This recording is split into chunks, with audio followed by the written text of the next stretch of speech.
What's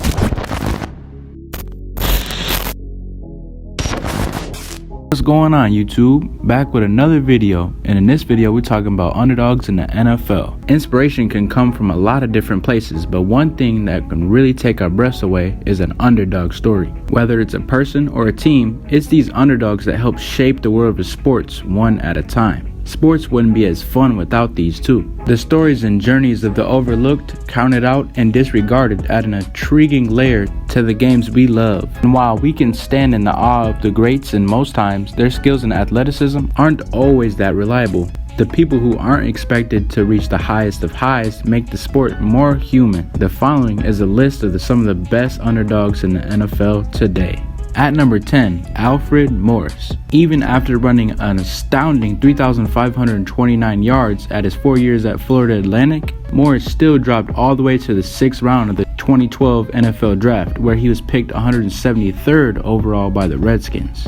Initially pegged to contend for the running back position during his rookie year, many were surprised when he announced as a starter during the season opener. It didn't take long for Morris to show everyone why. In his NFL debut in his first career start, he rushed for 96 yards on 28 carries and scored 2 touchdowns against the Saints. A few weeks later against Tampa Bay, he had his first 100-yard game, recording 113 yards on 21 carries and a touchdown. For his rookie year, Morris ran for 13 touchdowns and over 1,600 yards and has not missed a beat since, even on stops with the Dallas Cowboys and 49ers and the Arizona Cardinals. A 2-time Pro Bowl selection and 1-time second-team All-Pro, Morris has carved out quite a career for himself, all driving a 1991 Mazda 626, which he nicknamed Bentley. At number 9, Russell Wilson. College transfer, 3rd round draft pick, undersized. That's Russell Wilson for you. After starting out at North Carolina State, Wilson moved to Wisconsin, where he established himself as a primetime player, leading the Badgers to the Rose Bowl, but they lost to Oregon 38-45. Wilson finished the season with 33 passing touchdowns, which set a single-season record at Wisconsin and the second most in Big Ten history, right behind Drew Brees. His college success got him some chatter for the Heisman Trophy, but in spite of all the college accolades, pro scouts still expressed their doubts about his fit in the NFL. Some, like Monday Night Football analyst John Gruden, was not enamored at all with Wilson's height of 5'11". Quote, "The only issue with Russell Wilson is his height. That might be the reason he's not picked in the first couple rounds." Undersized and weighing a mere 203 pounds, the Seattle Seahawks picked Wilson in the 3rd round and 75th overall. Russell Wilson, quarterback, Wisconsin. There you go. This is a kid I can't... And it sure didn't take long for Wilson to prove his worth, as he won the starting position, beating out free agent Matt Flynn and Tarvaris Jackson. Wilson finished the 2012 regular season ranked 4th as an NFL passer. He had the most touchdowns thrown by a rookie and rushed for 489 yards and 4 touchdowns. Wilson's scrambling mobility and ability to extend plays outside the pocket with his legs earned numerous comparisons to Hall of Famer quarterback Fran Tarkenton. And here you can see Tarkenton's quote, which really comes to saying that you don't have to be that tall to be a successful quarterback. The very next season, Wilson led the Seahawks to their very first Super Bowl, crushing the Broncos 43-8. With that W, Wilson became just the 2nd black starting quarterback to win a Super Bowl, joining Super Bowl 22 winner Doug Williams. At 5'11", he also became the shortest quarterback to win a Super Bowl. At number 8, Julian Edelman. The Patriots drafted Edelman out of Kent State in the 7th round of the 2009 NFL Draft. And in spite of playing quarterback in college, Edelman found a way to make things work at the pro level. As a matter of fact, he became the favorite target of superstar quarterback Tom Brady. The 2013 season proved to be Edelman's breakout year. With Wes Welker on the sidelines because of injury, Edelman caught the opportunity and literally ran within, catching 105 balls for 1,056 yards and 6 touchdowns. Edelman would go on to win 3 Super Bowls, including getting named Super Bowl MVP in 2018. However, his most iconic moment came during Super Bowl 51 against the Falcons, where he made the play that many call the greatest catch in Super Bowl history. So what are the odds of a 7th round pick playing QB in college becoming Tom Brady's go-to guy? Probably slim to none. At number 7, Adam Vinatieri. Considered as one of the most clutch kickers in NFL history, Vinatieri has played in 5 different Super Bowls, with the Patriots in 2001, 2003, 2004, and with the Colts in 2006. He also holds the NFL record for most Super Bowl wins by a kicker. However, his career had an inauspicious beginning. In fact, it had the makings of a journeyman, as he chose to play overseas for a year after not one NFL team chose to draft him. He then joined the Patriots in 1996 and played there for the first 10 years of his career. And although he had many shining moments during his run with the Patriots, he has had his most famous moments when the stakes were at their highest. In Super Bowl 36, he kicked a 48-yard field goal on the final play of the game to give the Patriots their first Super Bowl victory, a 20-17 upset over the St. Louis Rams, who were a 14-point favorite coming into the game. 2 years later, in the 2003 season, in an almost identical situation, his final season with the Patriots in 2005, he had kicked 18 game-winning field goals with less than 1 minute remaining. That's including the postseason. He later joined the Colts and won his 4th Super Bowl there after defeating the Chicago Bears 29-17. And while Vinatieri has riddled with injuries of later, his career has been a remarkable one. I mean, just think about it. An undrafted kicker eventually got 2 Super Bowl game-winning kicks. Man, how about it? At number 6, Alejandro Villanueva. Alejandro's NFL journey has to be made into a movie someday. And while he refuses to use the word amazing, the fact that he went through 4 years without playing it down and not only made the league, but established himself as a bona fide left tackle protecting Ben Roethlisberger. Before he was deployed in the Army in 2010, Villanueva was invited to the Cincinnati Bengals rookie camp. He wore number 86 and played tight end for 5 days, knowing it was just a quick audition as he committed to the Army.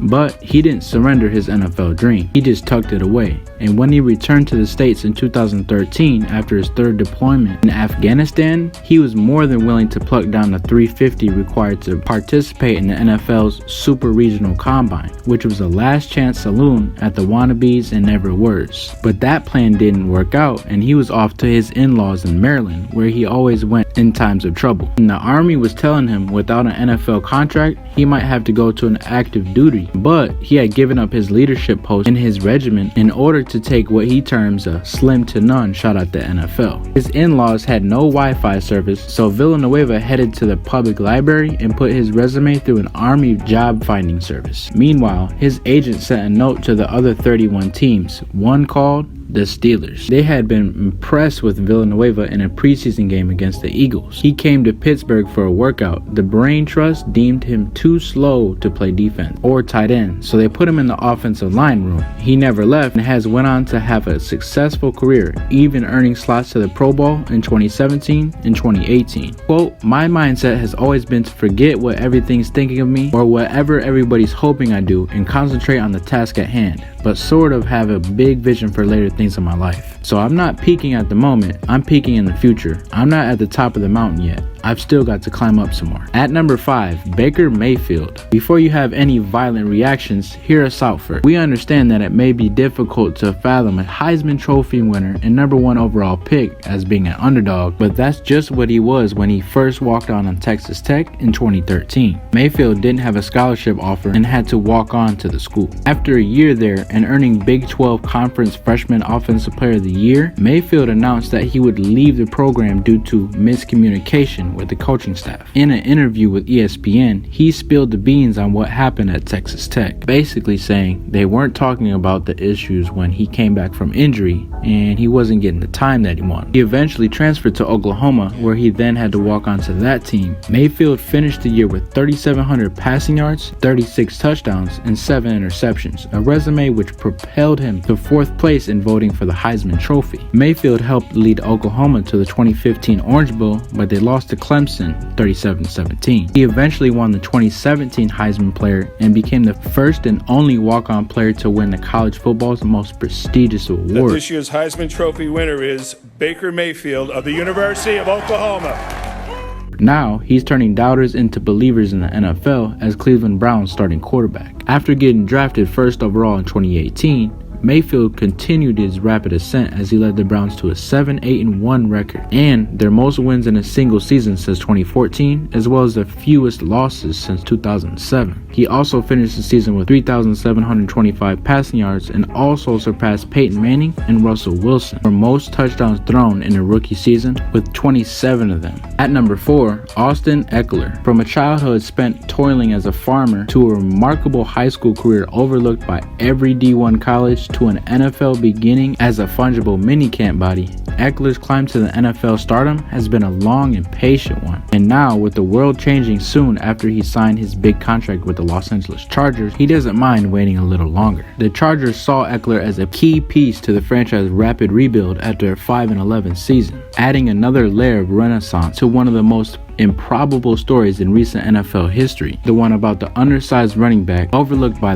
all the D1 schools, then ignored by nearly D2 schools, wasn't invited to the combine, who crashed another school's pro day, who was undrafted when 27 running backs heard their names called. Ekeler had never planned on playing in the NFL. He only hoped, as he knew the odds were stacked against him. Even when he made the Chargers as a special teamer in 2017, he wondered just how long he would stick. In fact, he went back to college that first season as he needed to finish his degree in energy management so that he would have something to fall back on. He figured that he might work at Noble Energy, the hydrocarbon exploration company that he had interned with. Instead, he carved out a part-time role on the offense in his second season and cemented his value when starting running back Melvin Gordon held out. Ekeler's breakout in the 2019 season unfolded like the build towards the climax in an underdog sports movie, featuring a scrappy protagonist faced with enormous odds stacked against him, in search of the right break, bolstered by support system. Overall, he finished the 2019 season with 557 rushing yards and 3 rushing touchdowns, to go along with 92 receptions for 993 receiving yards and 8 receiving touchdowns. After that explosion, the Chargers pegged Ekeler with a vital piece of their future, inking him with a 4-year deal worth $24.5 million, with $15 million guaranteed. At number 3, Will Hernandez. The New York Giants guard has gone through a lot to get where he is right now. The astonishing part is he's actually really grateful for every single one. Quote, "If you look at my life then and now, it's completely night and day,"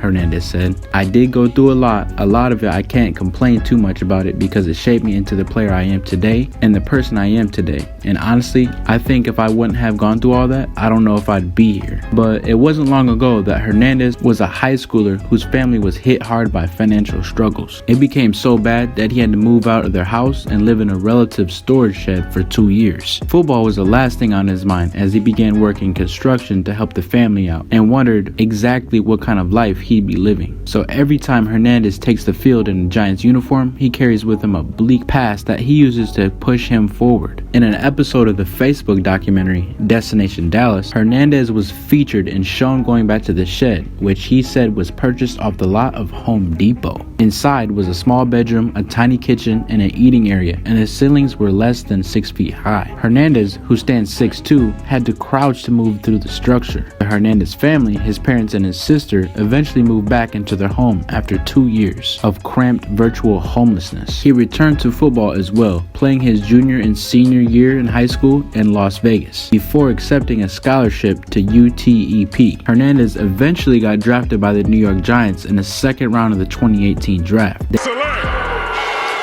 Will Hernandez from UTEP University.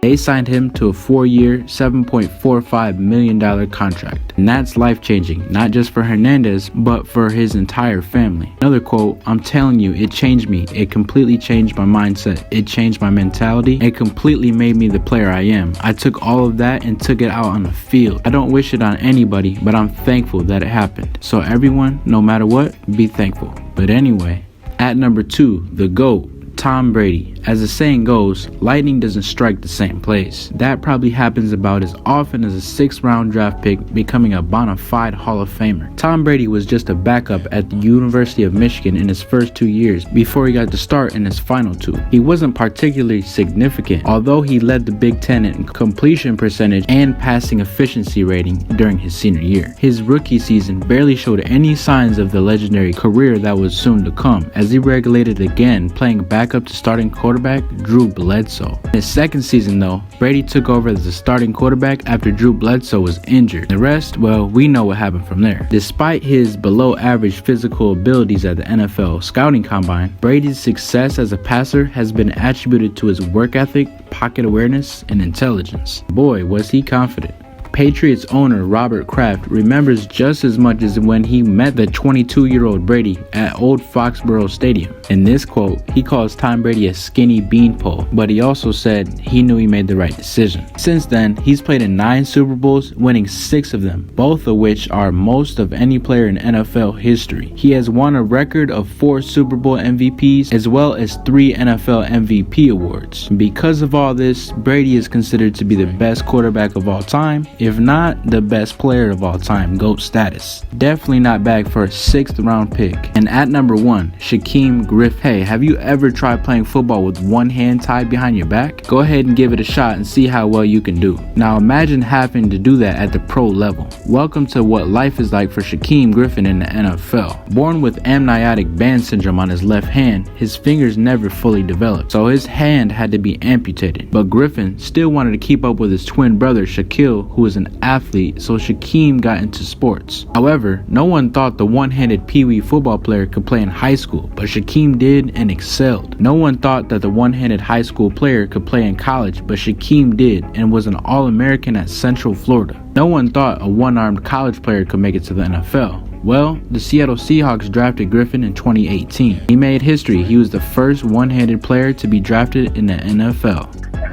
I can't even breathe right now. Yeah, it's a dream come true for us too, buddy. We're happy to have you, man. Shaquem is much more than just an average player who overcame a rare challenge. That man is really fast, and he showed this at the 2018 NFL Combine when he ran a 40-yard dash at 4.38. That was the same time his brother Shaquille got, who is a current Seahawks corner, and his brother's DB size, not linebacker size like Shaquem. The other eye-popping part of his NFL Combine performance was his bench press. This is where he put up 20 reps of 225 pounds using a prosthetic left arm, with the whole linebacker room cheering him along. The moment Griffin was drafted, that was awesome to see too. That concludes the video. Please give us a like and subscribe to the channel. You know what I'm saying. Peace. And as always, thank you for watching.